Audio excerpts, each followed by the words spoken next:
మాసాల పరిపాలన ఎలా ఉందో ఒక్కసారి గుండె మీద చేయి వేసుకొని చెప్పమని చెప్తా ఉన్నా.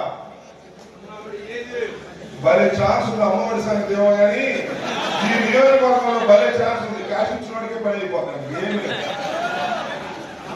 క్యాష్ ఇచ్చు గిఫ్ట్ పట్టు అంటారే ఆ సందంగా ఏ డబ్బులైనా ఇచ్చేయటం పని చేసుకుని వెళ్లిపోయే పరిస్థితుల్లో రేటును ఫిక్స్ చేసి ఇవాళ ఈ నియోజకవర్గంలో పరిపాలన సాగుతా ఉంది.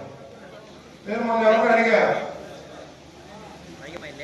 ఎవరు నాకే ఫోన్ చేశారు ఫ్లెక్సీ వేయడానికంట. ఏమండి భార్గవరెడ్డి గారు మా నియోజకవర్గ ఇన్ఛార్జిగా వచ్చారు, మేము ఫ్లెక్సీ వేసుకోవాలి అది ఆ ఫ్లెక్సీ బోర్డు అని అడిగారంట.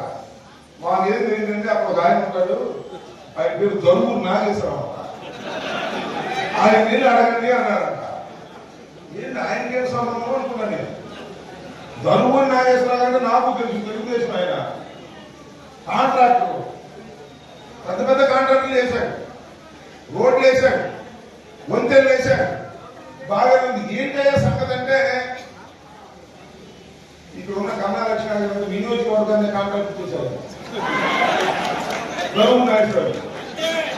ఏదైనా ఆయనంట, ఇంకెవరు ఇంటికి వెళ్ళవలసిన అవసరం లేదంట. ఈ దుంపదిగా రోడ్లు కాంట్రాక్ట్ ఇవ్వడం చూసాము, బిల్డింగ్లు కాంట్రాక్ట్ ఇవ్వడం చూసాము, పెద్ద పెద్ద ప్రాజెక్ట్ ఇవ్వడం కాంట్రాక్ట్ చూసాము, నియోజకవర్గమే కాంట్రాక్ట్ ఇచ్చేసారయ్యా బాబు. నియోజకవర్గాన్ని కాంట్రాక్ట్ ఇచ్చేసినటువంటి ఈ దుర్మార్గమైనటువంటి పరిపాలన ఎంతకాలం కొనసాగుతుంది? ఇచ్చారు 5 సంవత్సరాలు, అక్కడ కొనసాగుతుంది. నేను మనం